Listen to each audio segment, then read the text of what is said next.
The top 3 basic signal tools for rescue applications. Thanks for joining me today. This is The Art of Prepping.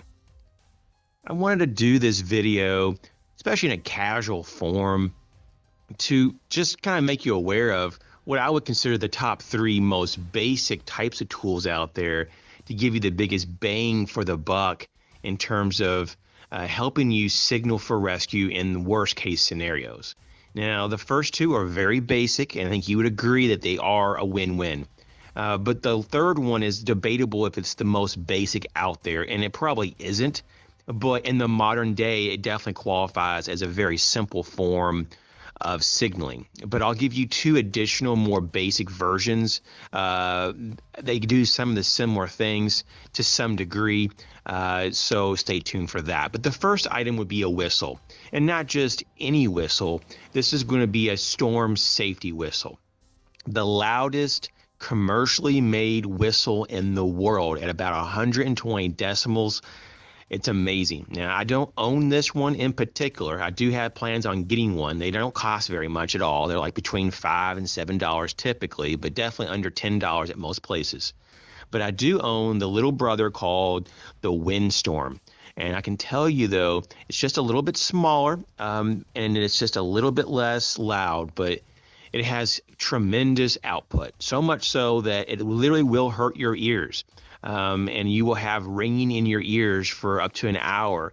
At least that's what happened to me. So whenever I practice my distress calls on my whistle, which I don't do a lot, but a couple times a year I practice.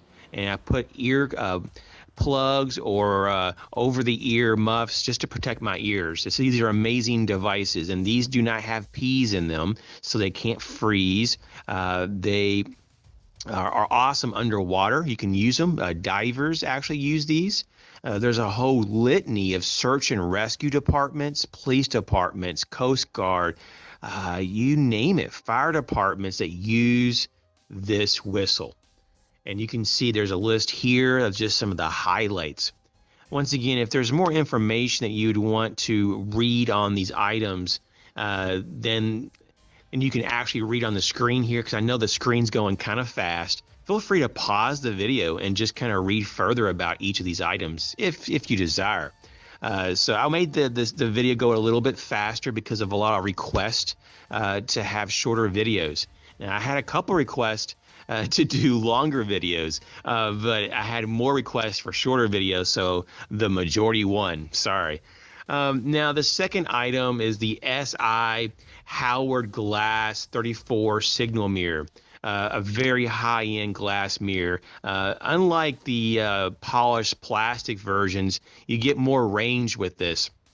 It's a little more vulnerable because it's real glass, but you can get 20 to 30 miles in optimal conditions and really attract aircraft or search parties. This is a really awesome product. It's, you would definitely want to go with a mil spec, also known as a military grade, glass mirror.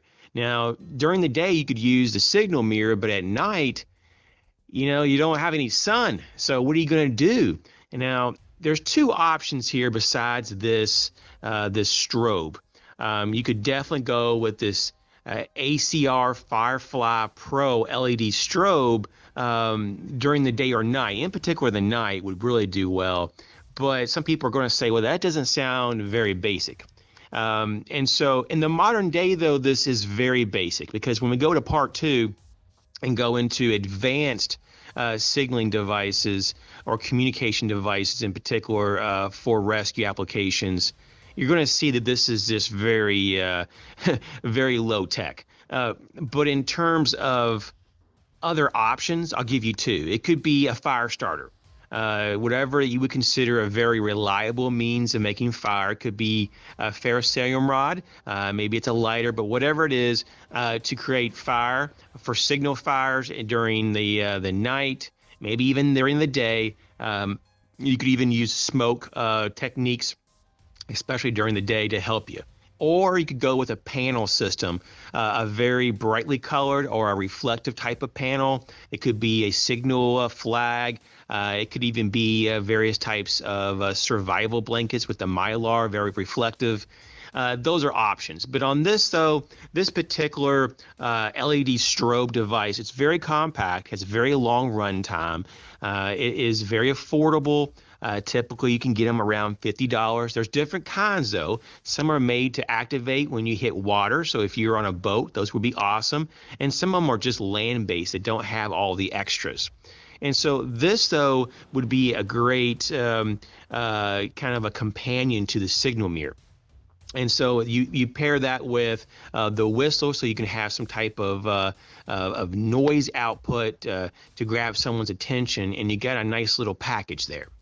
And so overall, though, I think it's good to have different ways to gather someone's attention, especially to get attention for search and rescue, because when you're in the middle of the ocean or in the middle of the forest, it's hard to find you.